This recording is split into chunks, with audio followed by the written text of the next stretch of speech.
Apa kabar semua? Baik. Baik, puji Tuhan. Beta lihat Oma di tempat ini sudah makin sehat. Opa juga, puji Tuhan, semakin berseri-seri. Dan puji Tuhan, sebelum di sini juga banyak kesempatan Tuhan boleh izinkan. Saya baru pulang dari Sumba, Bapak Mama, dan banyak hal saya temui bahwa Tuhan itu begitu baik. Tuhan terlalu baik dalam kehidupan, bahkan dimanapun dia tuntun, dia sertai, ada berkat itu banyak.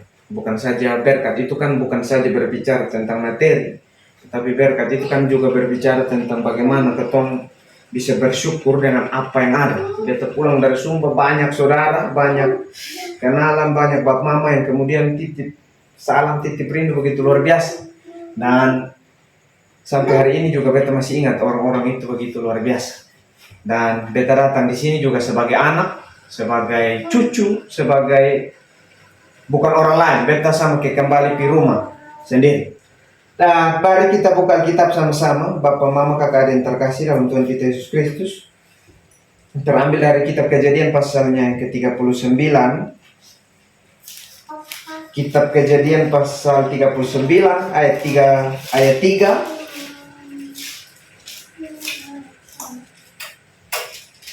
ayat 21 dan sampai ayat 23. Kitab Kejadian pasal 39 ayat 3, ayat 21 dan 22 dan 23. Sebab itu saya jemput kita semua bangkit berdiri untuk sama-sama membaca firman Tuhan. Kitab Kejadian 39 ayat 3 dan ayat 1 sampai ayat 23. Ada 4 ayat, kita baca bergantian bagian firman Tuhan ini secara berbalas-balasan. Saya baca ayat 3, Bapak ayat 21. Kita bergantian sampai ayat 23, kita baca sama-sama. Kalau sudah temukan katakan haleluya. Lebih keras haleluya. Baik, puji Tuhan. Kejadian 39 ayat 3, Lembaga Alkitab Indonesia memberi judul Yusuf di rumah Potifar. Setelah dilihat oleh tuannya bahwa Yusuf disertai Tuhan dan bahwa Tuhan membuat berhasil segala sesuatu yang dikerjakannya, ayat 21. Tuhan menyertai Yusuf dan melimpahkan kasih setianya kepadanya yang membuat Yusuf disayang bagi kepala penjara itu. Sebab itu kepala penjara mempercayakan semua tahanan dalam penjara itu kepada Yusuf. Dan segala pekerjaan yang harus dilakukan di situ, dialah yang mengurusnya. Ayat 23 sama-sama, 1, 2, 3. Dan kepala penjara tidak mencampuri segala yang dipercayakannya kepada Yusuf, karena Tuhan menyertai dia.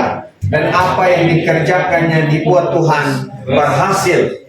Demikian jawab pembacaan firman Tuhan bagi kita yang dikatakan berbahagia, ialah setiap kita yang tidak saja membaca dan merenungkan firman, namun yang senantiasa mau melakukan firman Tuhan dalam kehidupan kita hari lepas hari. Baik, silakan duduk, Bapak Mama yang terkasih. Sekali lagi, shalom. Shalom. Baik, puji Tuhan. Bagian firman Tuhan yang telah kita baca ini saya rasa bukan satu bagian yang baru untuk kita renungkan bersama-sama. Dan kalau berbicara tentang sosok Yusuf ini, Bapak Mama yang terkasih, dia adalah satu orang yang, kalau saya bilang dia orang yang menarik sekali untuk kita belajar bersama-sama. Fase hidup Yusuf itu kira-kira ada 4, Bapak Mama. Pertama, di dia rumah. Dia di rumah itu dia sebagai dia punya anak kesayangan dari bapak. Yang kedua, dia ada di rumah Potifar. Di rumah dia itu dia jadi budak. Di rumah Potifar, pejabat Mesir. Dan ketiga, dia di penjara di Mesir. Habis di penjara di Mesir, dia di kerajaan Mesir. Dia jadi tangan kanannya Firaun. Dan ini menjadi satu hal yang menarik. Nah, kalau kita baca bagian ini, Bapak Mama, kalau berbicara tentang Yusuf ini, itu ada dalam kajian kitab Kejadian dari pasal 37 sampai pasal 50. Jadi kurang lebih ada 14 pasal, kurang lebih yang membahas bagaimana Yusuf punya hidup ini. Dan berbicara tentang Yusuf ini, dia punya hidup itu menarik, Bapak Mama. Karena pertama, dia itu adalah anak yang dikasihi oleh Yakub, dan bapak. Itu terdapat dalam Kejadian pasal 37 ayatnya yang ketiga. Dikatakan demikian, Israel lebih mengasihi Yusuf dari semua anaknya yang lain. Sebab Yusuf itulah anaknya yang lahir pada masa tuanya. Dan ia menyuruh membuat jubah yang maha indah bagi dia. Baik, jadi Yusuf dia adalah anak dari Yakub yang ada 12 itu, Bama. Nanti dari Yakub ini dia pun anak yang 12 itu jadi suku Israel. Makanya Yakub itu dia nama lain, itu kan Israel. Di ayat yang ketiga ini dikatakan demikian. Dari ke-12 suku inilah yang nantinya jadi bangsa Israel itu, Bama. Nah, menariknya, kenapa kalau kita belajar, kenapa kira-kira Yakub ini begitu mengasihi ini Yusuf ini? Karena Yusuf ini adalah anak yang dilahirkan dari istri yang dia cintai. Yakub itu kan dia punya istri ada 4, Bama. Ketika dia lari dari dia punya kakak Esau, dia lari pergi di dia bapak Laban, dia punya om Laban itu. Dan kemudian dia menjumpai bahwa dia lihat dia punya om Laban tuh anak nona Rahel, cantik sekali.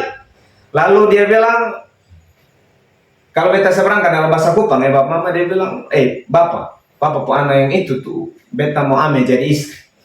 Jadi singkat cerita dia punya bapak, dia punya om Laban ini punya otak agak sedikit otak pengusaha gitu.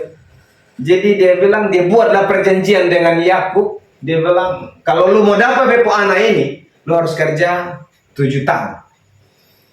Setelah habis 7 tahun itu didapatilah bahwa setelah malam pertama dia tidur dengan dia punya istri ini. Ketika dia lihat setelah mereka berhubungan selayaknya suami istri, dia lihat ini ternyata bukan Rahel ini, Mak. Waktu kasih Salea di dia. Lalu dia marahlah di pagi hari. Dia bilang, kenapa lu kasih sama Lea? Padahal beta mau sama Rahel. Waktu bilang apa?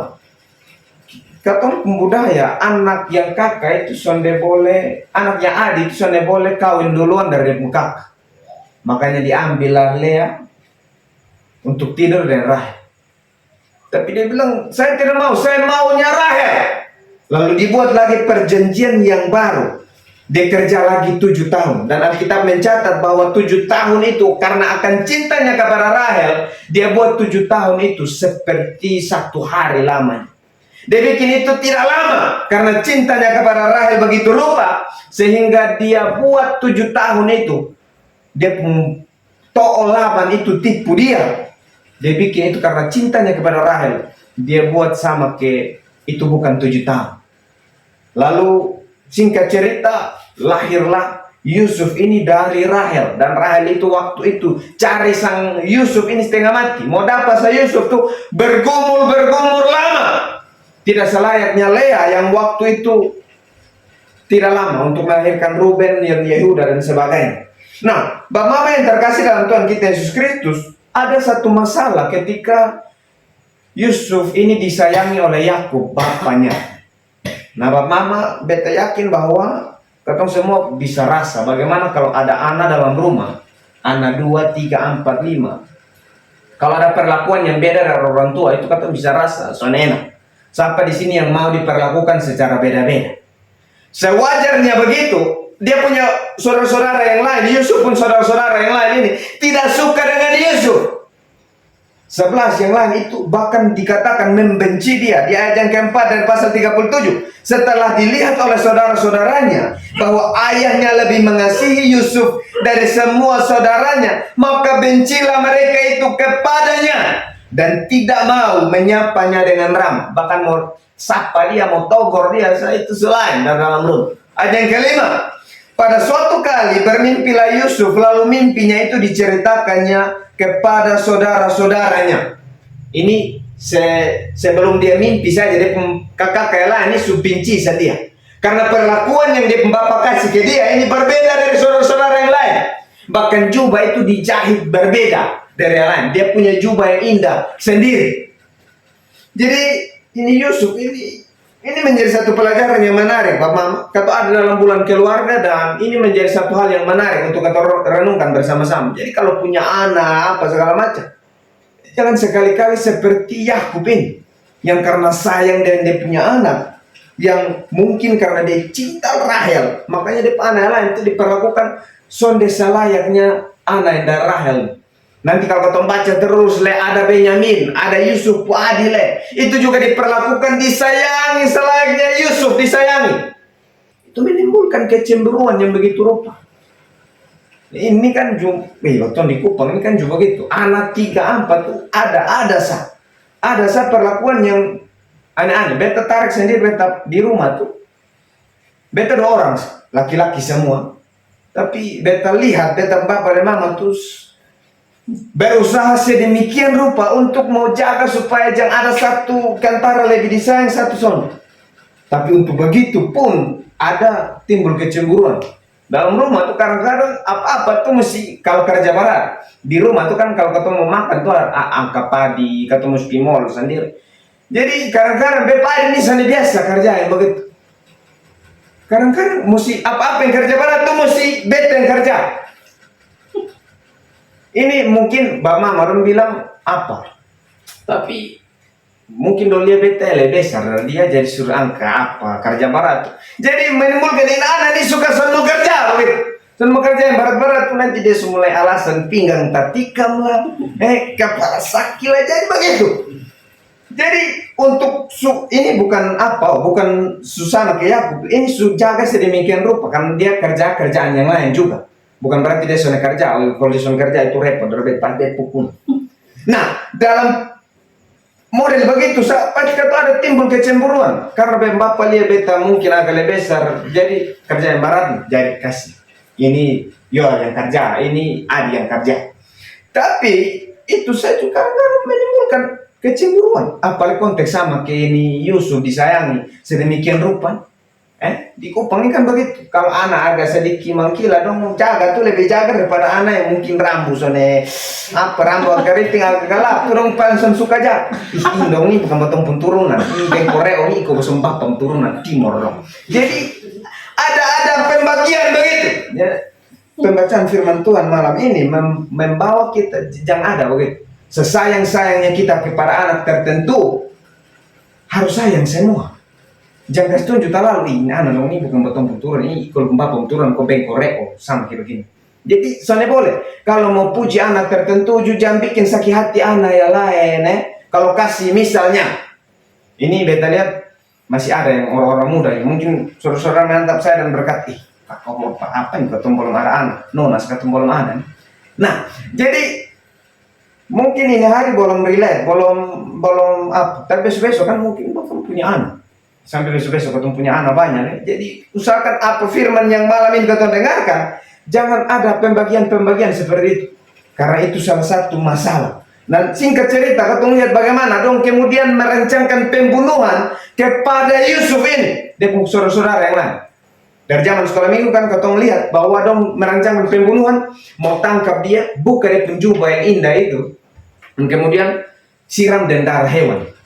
Habis itu dong bawa pergi di Yakub dan kasih tahu bahwa anakmu ini sudah diterkam oleh binatang buas. Singkat cerita dia dimasukkan ke dalam lubang sumur. Habis dari lubang sumur orang Midian Amesan dia jual ke orang Ismail. Orang Ismail bawa dia dijual di Mesir. Makanya Potifar beli dia. Di pasal 39 ayat 1 dikatakan, adapun Yusuf telah dibawa ke Mesir dan Potifar seorang Mesir pegawai istana Firaun, kepala pengawal raja, membeli dia dari tangan orang Ismail yang telah membawa dia ke situ. Jadi dia dibeli itu dengan harga 20 sikal perak, Bapak Mama. 20 sikal perak itu harga budak.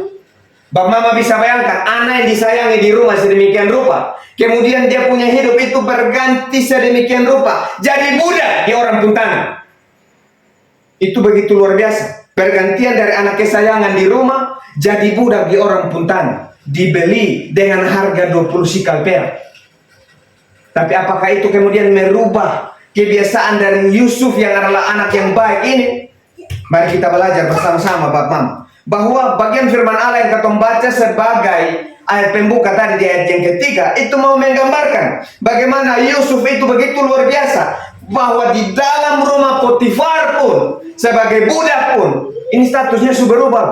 Dia di rumah mungkin dia makan tuh susun ya pasti beda. Namanya budak di anak mas di rumah tuh pasti beda. ART beda dengan orang rumah, pasti beda. Makanannya pasti beda, tata cara mereka berperilaku pasti beda, berpakaiannya pasti beda, pasti berbeda. Yusuf, walaupun dalam keadaan yang tertekan seperti itu, dia tetap melakukan yang terbaik. Kejadian pasal 39 ayat yang kedua. Tetapi Tuhan menyertai Yusuf, sehingga ia menjadi seorang yang selalu berhasil dalam pekerjaannya. Maka tinggallah ia di rumah tuannya, orang Mesir itu. Ayat yang ketiga. Setelah dilihat oleh tuannya bahwa Yusuf disertai Tuhan dan bahwa Tuhan membuat berhasil segala sesuatu yang dikerjakannya, maka Yusuf mendapat kasih tuannya dan ia boleh melayani dia di rumahnya dan segala miliknya diserahkannya pada kekuasaan Yusuf. Soalnya ada hal yang Yusuf soalnya tahu di dalam rumah Potifar, semua dia kerjakan itu. Bahkan di ayat yang keempat ini dikasih tahu, semua hal itu dia kasih tahu. Dia bahkan lebih tahu daripada Potifar. Karena mungkin Potifar ini di dalam rumah, karena dia pejabat, dia pulang rumah tuh untuk istirahat dan hanya makan saja. Selebihnya tuh Yusuf lebih tahu. Nah ini menarik.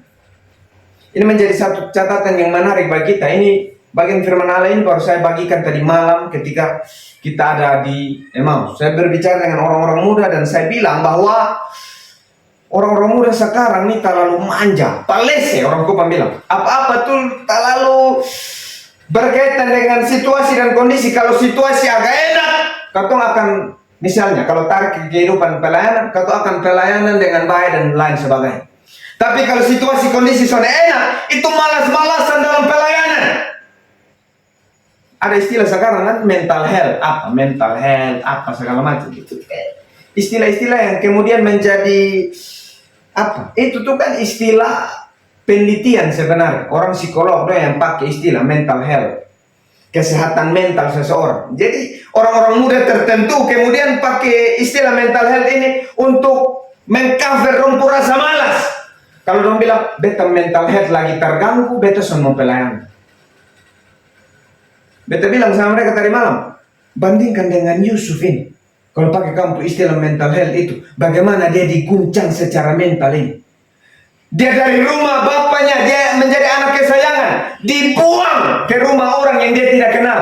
Dia dijual sebagai budak. Tetapi di rumah orang yang sebagai budak itu, dia senantiasa melakukan yang terbaik. Bahkan sampai level orang Mesir ini, Potifar yang tidak kenal Tuhan Allah ini, tahu bahwa dia disertai Tuhan. Dan semua hal yang dia punya itu dia dipercayakan kepada Yusuf, Bapak.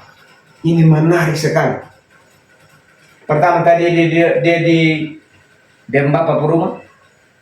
Yang kedua, dia di Potifar rumah. Di Potifar rumah ini ada satu masalah juga.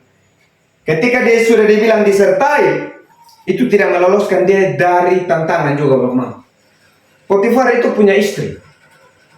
Istrinya oleh penafsir tertentu bilang begini, orang pejabat Mesir zaman dulu tuh Bapak Mama dong tuh mungkin punya istri yang lebih muda dari dong. Kemungkinan Potifar pembini ini dia sebaya dengan Yusuf. Makanya kalau kita baca itu di ayatnya yang ke 6 misalnya, mungkin salah satu orang baca berkitar dari Kejadian pasal 39 ayat 6.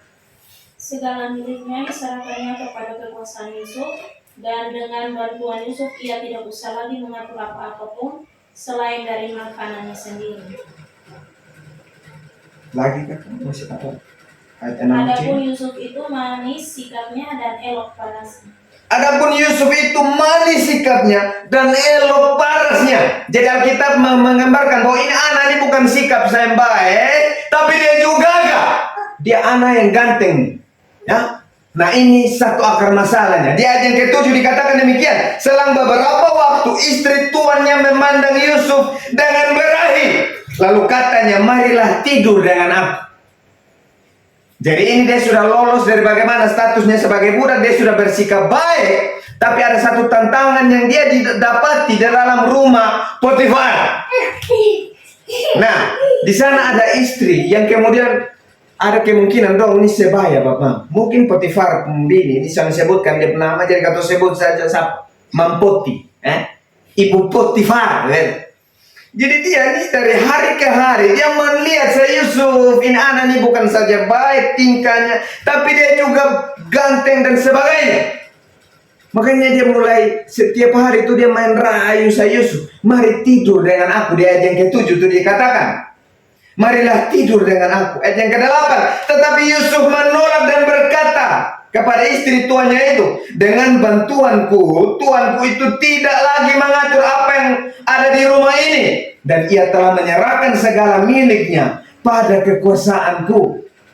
Bahkan di rumah ini ia tidak lebih besar kuasanya daripadaku, dan tiada yang tidak diserahkannya kepadaku selain daripada engkau. Kira-kira dia mau bilang begini, ini isi rumah nih beta tahu semua, beta bisa kelola semua, beta diberikan kuasa oleh beta pun Tuhan, hanya lu saja nih yang beta sudah boleh jama. Hai istri kurang ajar. Dia mau ambil saya Yusuf. Bahkan bukan dia goda saja, dari hari ke hari dia main rayu terus sampai ayat yang ke-10. Walaupun dari hari ke hari perempuan itu membujuk Yusuf, Yusuf tidak mendengarkan bujukannya itu untuk tidur di sisinya dan bersetubuh dengan dia. Jadi ini bukan satu kali dia datang, Bab Mama. Dia main datang terus. Mari Yusuf, mari tidur dengan tante, mari. Weh, Bab Mama, ini kalau ketemu belajar sejarahnya, orang Mesir pumbini, apalagi pejabat pumbini. Ini bukan potong ke perempuan di timur. Ini perempuan gagah. Ini perawatan mandi susu. Ini bukan satu hal yang mudah untuk Yusuf. Dia tahan dia pun diri, Bab Mama. Sebagai laki-laki yang normal, Yusuf waktu itu bergumul begitu luar biasa. Pasti. Tapi satu hal yang menarik, ketika dia semakin hari ditarik, digoda dan sebagainya, dia tahu dia siapa. Kira-kira dia mau bilang begini, apakah kalau beta amelu nih beta berdosa terhadap Allah? Dia omong itu di rumah orang kafir, orang yang songkan Tuhan Allah. Tapi kesaksiannya tidak mati. Bahkan dalam satu kesempatan yang secara daging itu menguntungkan dia. Ini bukan dia yang pikorek sang Potifar pembini.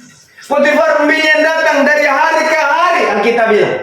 Ayat yang ke-12 dikatakan, lalu perempuan itu memegang baju Yusuf sambil berkata, marilah tidur dengan aku. Ini bukan dia datang, dia goda-goda. Dia sutarek. Orang Kupang bilang ro'o. Bab Mama tahu ro'o? Ro'o istarek. Tarik iskas tarabek. Dia membaca tarabek. Dini mamtua pun tangan. Ayat yang ke-12. Marilah tidur dengan aku, tetapi Yusuf meninggalkan bajunya di tangan perempuan itu dan lari keluar. Dia lari keluar. Ini menarik untuk kita renungkan bersama-sama. Ini bukan apa nih. Dia sampai level tarik, Bama. Dan saudara orang di rumah waktu itu. Ayat yang ke-10. Walaupun dari hari ke hari perempuan itu membujuknya, dan pada suatu hari masuklah Yusuf ke dalam rumah untuk melakukan pekerjaannya. Sedang dari seisi rumah itu, seorang pun tidak ada di rumah. Jadi levelnya naik. Jadi dari dia mulai lihat, dia mulai bujuk, sampai level saudara orang di rumah. Sampai level dia tarik, dia rokok sang Yusuf mati oleh. Kira-kira begitu. Main sampai taruh begini baju. Itu begitu luar biasa, Bab Mama. Itu bukan satu hal yang itu kalau dalam artian kemana ini kata sudah dewasa semua. Bagaimana dia sudah tidak lagi, itu sudah pelecehan sebenarnya. Tapi Yusuf lari keluar. Ini menarik untuk kita renungkan bersama-sama. Kita semua ini kan orang berdosa, Bab Mama. Kalau kita tahu ada hal-hal yang mungkin menjadi dampak atau punya potensi kita bisa jatuh dalam dosa-dosa tertentu. Alkitab mencatat bahwa apa selayaknya teladan dari Yusuf, lari keluar. Lari keluar. Jangan mau dekat-dekat dengan itu. Kita bergumul dengan apapun keterikatan kita masing-masing. Kita semua bukan orang yang suci, kudus, mulia, Bapak. Kita semua orang berdosa. Dan saya pakai istilah, ada dosa-dosa favorit yang kita biasa buat. Minta maaf. Kalau kita tahu kita jatuh di hal-hal tertentu. Kalau ada potensi kita mau jatuh, misalnya kalau kita yang mungkin terikat film porno, misalnya. Kalau mulai dapat lihat, hal-hal yang mungkin sudah merangsang hal-hal yang tidak berkenan di hadapan Allah. Lari keluar dalam nama Yesus.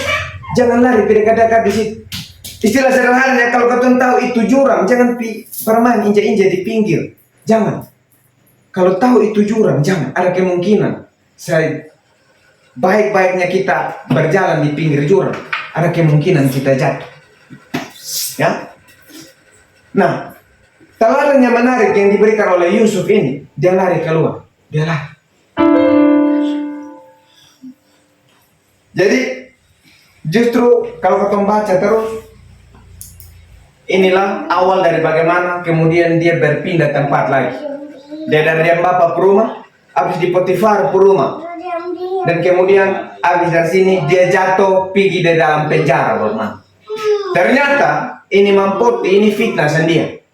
Di ayat yang ke 13 minta maaf. Ketika dilihat perempuan itu bahwa Yusuf meninggalkan bajunya dalam tangannya dan telah lari keluar, dipanggilnyalah seisi rumah itu.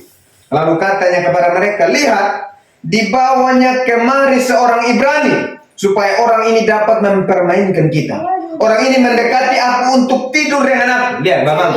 Tadi dia yang tarik saya Yusuf, kan?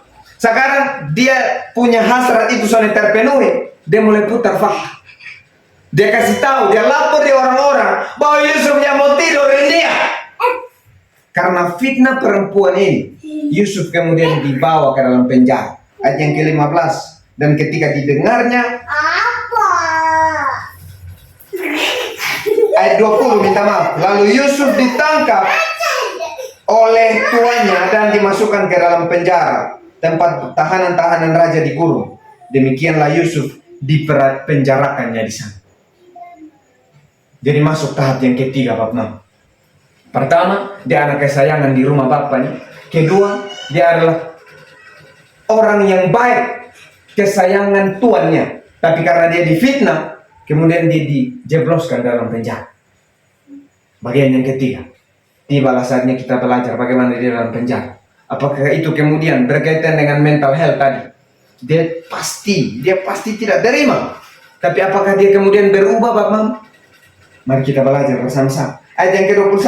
Tetapi Tuhan menyertai Yusuf dan melimpahkan kasih setianya kepadanya, dan membuat Yusuf kesayangan bagi kepala penjara itu.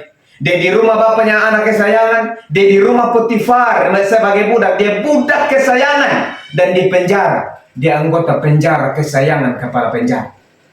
Jadi situasi dan kondisi tidak menjadi alasan bagi Yusuf untuk senantiasa tahu diri bahwa diri saya senantiasa disertai oleh Tuhan.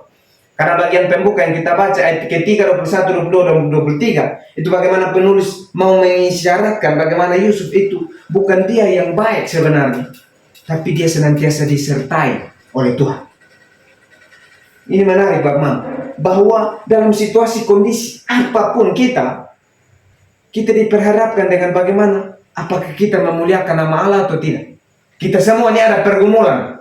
Amin, Bapak. Semua kita punya pergumulan. Tapi pergumulan itu bukan jadi alasan untuk katong jadi ciut, jadi kecil. Tapi justru dalam pergumulan itu, katong kasih tunjuk kuasa Tuhan itu begitu nyata. Di Perjanjian Baru katong boleh baca, Paulus ketika dia minta Tuhan untuk sembuh, Paulus itu diperkirakan dia mati dengan dia punya sakit. Dia pernah minta, dan Tuhan bilang apa? Biarlah kuasaku nyata atasmu. Biarlah dalam kesakitanmu kuasaku nyata atasmu. Nah, di konteks Yusuf ini, walaupun dia difitnah sekalipun, cirinya sebagai anak Allah itu saya hilang, Bapak. Dia senantiasa kasih tahu bahwa siapa saya. Karena di dalam penjara, bukan saja penjara orang-orang jahat di sana, tapi itu penjaranya orang kafir, orang yang sudah kenal dengan Tuhan semesta alam. Orang sudah kenal. Tapi dari kehidupannya dia kasih tunjuk. Bahkan kepala penjara bikin dia sebagai anak emas, anak kepercayaan. Ayat 22. Sebab itu kepala penjara mempercayakan semua tahanan dalam penjara itu kepada Yusuf, dan segala pekerjaan yang harus dilakukan di situ dialah yang mengurusnya. Bahkan kepala penjara soalnya usik dia, soalnya perlu atur-atur dia. Kepala penjara tahu dia bisa atur semua dan baik. Ayat yang ke-23. Dan kepala penjara tidak mencampuri segala yang dipercayakannya kepada Yusuf, karena Tuhan menyertai dia dan apa yang dikerjakannya dibuat Tuhan berhasil. Singkat cerita Bapak Mama, ketika di penjara dia ketemulah dengan dua pegawai istana raja. Dua pegawai istana raja ini adalah si juru minum, juru anggur, dan juru roti kerajaan. Dua-dua entah melakukan pelanggaran apa, dan dua kemudian dibawa ke dalam penjara Bapak Mama. Di dalam penjara itu kemudian dong ini bermimpi, singkat cerita. Juru minum dan juru roti ini bermimpi, dan Yusuf kan dia mungkin sudah diangkat oleh ini kepala penjara, jadi mungkin dia sedang patroli di dalam penjara. Jadi dapatilah ini dua orang ini sedang sedih dong hati karena dong mimpi itu. Satu malam dong bermimpi yang sama. Lalu singkat cerita, Yusuf bilang, coba bosan cerita itu mimpi itu dia mimpi mau karena supaya beta bisa menafsirkan itu mimpi. Singkat cerita dia menafsirkanlah bahwa dia kasih tahu kepada si juru minum bahwa dalam 3 hari lu akan kembali ke istana, lu akan dapat kembali lu punya pekerjaan, lu akan ditinggikan kembali oleh raja. Lalu ini juru roti juga kemudian bertanya, coba lu tafsir bepungkar mana? Oh, lu juga akan ditinggikan, tapi ditinggikan di tiang, lu akan digantung dan dimakan oleh burung. Dan benarlah di 3 hari setelah itu, di pasalnya yang ke-40 ayatnya yang ke-20 dikatakan, dan terjadilah pada hari ketiga, hari kelahiran Firaun, maka Firaun mengadakan perjamuan untuk semua pegawainya. Ia meninggikan kepala penjuru minuman dan kepala juru roti itu di tengah-tengah para pegawai. Dua-dua ditinggikan. Ayat 21. Kepala juru minuman itu dikembalikannya ke dalam jabatannya, sehingga ia menyampaikan pula piala kepada tangan Firaun. Tetapi kepala juru roti digantungkannya, seperti yang ditakdirkan Yusuf kepada mereka. Kira-kira Yusuf bilang begini ke dalam itu, kepada itu siapa? Juru minum. Dia bilang, kalau memang lu naik kembali kawan, lu ingat, lu kasih tahu raja bahwa beta ada di bawah sini. Lu kasih tahu dia. Tapi di ayat yang ke-23 itu dikatakan, tetapi ayat yang 22, tetapi kepala juru roti itu, tetapi Yusuf tidaklah diingat oleh kepala juru minum itu, melainkan dilupakannya. Dia dilupakan oleh si tukang minum ini. Sekali lagi, Yusuf yang begitu disertai oleh Allah saja, dalam konteks ini dia coba-coba mengandalkan manusia Bapak Mama. Jadi dia bapak rumah dia anak kesayangan karena dia disertai. Di rumah Potifar dia melupakan kesayangan, budak kesayangan. Di penjara dia diangkat sebagai tahanan kesayangan.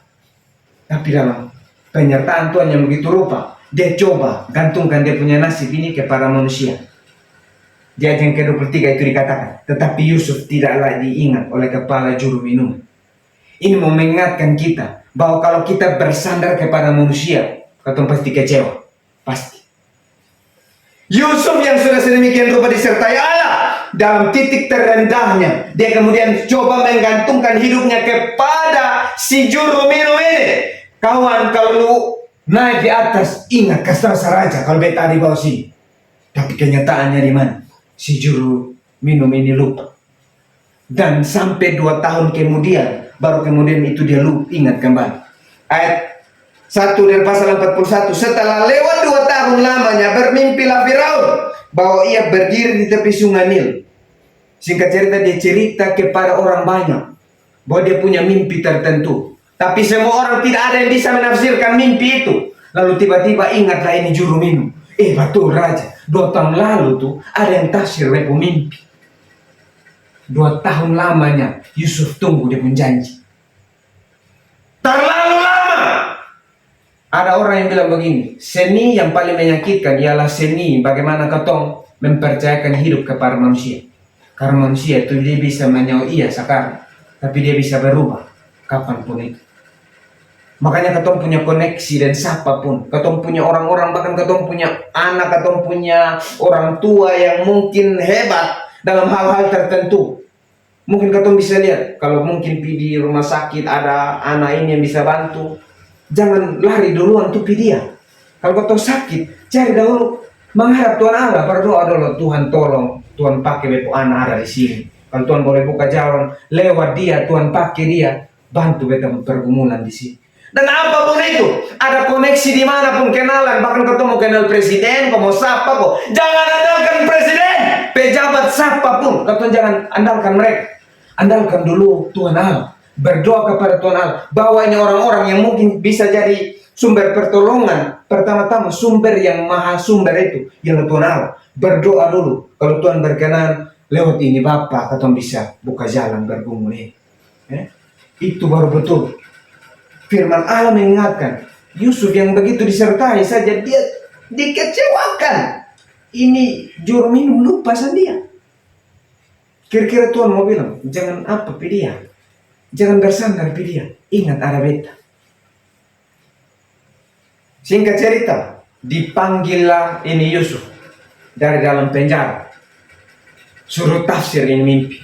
Lalu dia menafsirkanlah Firaun mimpi tentang bagaimana dia berdiri di Sungai Nil, pinggir Sungai Nil, dan dia lihat ada 7 binatang yang gemuk dan ada 7 binatang yang kurus kering, lembu atau apa namanya. Lalu dalam mimpinya itu dia bilang, nanti ini lembu yang 7 yang kurus kering nih pergi makan lahap, ini kasih mati semua yang gemuk-gemuk ini. Lalu singkat cerita Yusuf menafsirkan bahwa di Mesir akan ada 7 tahun kelimpahan dan akan ada 7 tahun kelaparan. Maka dia kasih tahu, kalau akan ada seperti itu, baginda raja, bikinlah di 7 tahun pertama kelimpahan itu, ambil 20% dari setiap penghasilan lupu rakyat, dipotong dan ditimbun untuk 7 tahun nanti kelaparan. Lalu kemudian singkat cerita, dia diangkat oleh Allah sendiri. Lewat Firaun bilang, beta mau dapat orang sebijaksana lu di mana le? Beta lihat bahwa Tuhan menyertai. Bahwa dia punya dampak bukan saja dalam penjara Bapak, di dalam rumah sebagai budak pun dia sudah berdampak sampai orang lain lihat Tuhan Allah tuh hidup dalam dia punya hidup. Kemudian singkat cerita, Raja Firaun kasih dia punya semua di ini Yusuf. Yang membedakan beta dengan lu Yusuf hanya itu tahtas, kira-kira begitu. Jadi dia kelola satu Mesir, dia kelola. Nah, sampai di sini menarik Bapak. Dari fase yang begitu luar biasa dalam rumah, dari dia punya rumah Potifar di penjara, dan kemudian dia jadi orang nomor 2 di Mesir. Jadi Bapak kalau lihat orang-orang yang punya berproses seperti itu jangan hanya lihat pas dia sudah atas. Katusan tahu orang ada bergumul sedemikian rupa tuh karena udah putus kayu batu sampai di level itu. Katusan jangan menjas dan kemudian bilang, oh dong itu sudah dulu kaya, makanya dong nah itu gampang-gampang. Jangan sekali-kali begitu. Jangan. Oh dong tuh begini begitu memang turunan begitu dong memang jadi. Katusan jangan naik mulu orang sembarang dan berkata, oh dong memang begitu sudah. Dan kemudian kata membenci dan sebagainya. Orang-orang di atas, orang-orang yang sudah Tuhan pilih dan sebagainya. Itu punya proses yang begitu luar biasa. Dan untuk kata masing-masing, kalau mau naik di atas, ada proses. Itu yang gampang. Yusuf sebelum jadi orang nomor 2 di Mesir, dia pernah jadi budak. Dia pernah tidur di sumur yang sana ada air itu. Dia pernah dicampakkan oleh saudara-saudaranya sendiri. Dia pernah dihina oleh perempuan Mesir, istri Potifar itu, padahal dia sudah pernah buat apa-apa. Untuk sampai di atas itu ada proses. Jadi kalau Tuhan mulai proses sedikit Bapak maka kakak yang terkasih dalam Tuhan kita Yesus Kristus, jangan gelisah hati dan bilang bisa. Tunggu ada saat titik di mana mungkin Tuhan bikin katong jauh dari apa yang katong anggap baik, tapi Tuhan lihat itu bukan yang terbaik. Tuhan itu senantiasa sediakan bagi kita yang terbaik. Kalau katong sudah plan A itu baik, tapi Tuhan bilang yang plan A ini memang baik menurut lu, tapi kita siapkan yang terbaik bagi lu. Berserah penuh. Selayaknya Yusuf diteguhkan dari rumahnya sebagai anaknya yang manja. Kalau mau jujur dia anak yang manja dan kemudian dia menjengkelkan juga. Tapi dia diproses sedemikian rupa oleh Allah sendiri. Dengan proses yang begitu panjang. Walaupun dia sudah begitu baik. Dan Alkitab mengingatkan kita sekali lagi. Di rumah Potifar itu kurang baik apa dia? Bahwa kebaikan manusia itu tidak ada apa-apanya kalau kita hanya bersandarkan kepada kebaikan. Hanya kasih karunia Allah sajalah yang memampukan Yusuf untuk melakukan segala sesuatu itu dengan baik. Karena kalau hanya berbicara baik, kurang baik apa Yusuf dalam rumah Potifar? Di rumah Potifar dia begitu baik saja, dia masih dihina oleh istri Potifar. Jadi begini ya Bapak, bukan beta larang Bapak buat baik. Tapi kalau buat kebaikan apapun itu harus dilandasi bahwa beta buat baik. Karena Tuhan lebih dahulu buat baik kepada beta. Amin Bapak Mama. Kebaikan yang saya buat ini karena Tuhan terlebih dahulu baik kepada saya. Makanya saya tidak mau mengecewakan dia. Kebaikan yang timbul dari ketulusan, kecintaan kepada Allah, itu tidak bisa digoyahkan dengan apapun. Tidak ada satu kata pun mengeluh. Dari pasal 37 sampai pasal 50 nanti kalau kita baca tentang Yusuf ini, dia mengeluh tentang Allah. Tidak pernah ada. Karena dia tahu, dia disertai Allah. Dia mau baik seperti apapun. Manusia itu kan begitu. Kalau mau baik seperti apapun, doakan dia. Barang yang sonde baik, itu doakan korek ada sah, itu manusia. Maka itu jangan bersandar kepada manusia dan juga jangan bersandarkan kepada ketumpung kebaikan. Karena kalau ketum bersandarkan bahwa ketum percaya ketumpung diri itu baik, ketum sombong. Iya, itu rusak. Kalau ketum rasa diri lebih baik daripada orang lain, itu dosa Bapak. Ini bukan salah loh. Ini jahat di hadapan Allah. Bahkan jadi baik pun dan merasa diri lebih baik daripada orang lain, itu salah, jahat. Makanya kalau ke Yusuf supaya itu tetap kalau kita baca semua hal ketika Firaun puji dia bilang apa? Bukan sekali-kali aku, tapi Tuhan. Segala hormat kemuliaan itu bagi Allah Bapa, Allah Tritunggal, Allah Bapa, Anak dan Roh Kudus saja. Kalau orang bilang batang baik, apa segala macam, puji Tuhan kakak, Tuhan berkati, besan baik, tapi Tuhan yang mampu. Biasakan itu. Kalau kau punya talenta sedikit, apa, jangan justru sombong bilang, ini karena memang batang pun turunan, ini baginda dulu nih. Ini memang batang tuh dari dulu ranking taruh. Coba buka lihat itu rapor, itu sama kita bakar, nilai merah sih, omong kos, nih. Jadi kalau kata merasa diri lebih baik dari orang lain, ada timbul kesombongan nanti. Itu pun baik. Jadi semuanya kembali kepada Allah. Makanya ayat pembuka, 4 ayat pembuka yang saya ajak untuk kita baca pertama-tama. Kenapa Yusuf sedemikian rupa diberkati dan jadi berkat? Karena dia disertai oleh Allah. Ini bukan siapa saya, bukan siapa saudara, bukan siapa Bapak Mama, tapi dengan siapa kita berjalan. Mau dimanapun, di penjara, di rumah sebagai budak, di rumah sebagai anak, bahkan menjadi tangan kanan raja. Dia tahu dia disertai oleh Tuhan. Dan itu semua harusnya ketemu punya. Karena kalau Yusuf saja di zaman perjanjian lama hanya menyembah Allah yang belum seperti yang ketemu lihat. Allah yang kita sembah di zaman ini, Allah Yesus Kristus Tuhan. Dia bukan saja Allah yang berjanji di perjanjian lama akan menjanjikan Mesias yang akan datang. Karena orang di zaman perjanjian lama itu beriman kepada Tuhan yang akan datang. Mereka pun selamat oleh iman. Tetapi iman mereka tuh iman yang akan datang. Ketumpu iman tuh iman yang kata sulian. Harusnya ketumpu iman tuh harusnya lebih besar dari iman orang-orang di perjanjian lama sebagainya. Karena ketuan dimatrekan dengan Roh Kudus Bapak. Selayaknya Yusuf, beta soalnya hanya berhenti dan berbicara. Ketua harus tiru Yusuf. Karena Yusuf pun pasti ada kekurangan. Tapi ketua harus jadi diri sendiri. Dalam artian, ketua jadi apa adanya dalam terang firman Allah. Atau beriman kepada Yesus Kristus satu-satunya jalan kebenaran dan hidup. Supaya apapun yang kita lakukan berhasil, beruntung. Dan nama Tuhan senantiasa dipuji dan dipermuliakan. Ini sedemikian firman yang saya bagikan. Selebih kurangnya kiranya Tuhan memberkati kita. Ampuni saya kalau ada hal-hal yang mungkin kurang berkenan. Kiranya Tuhan memberkati. Dan amin untuk firman Tuhan.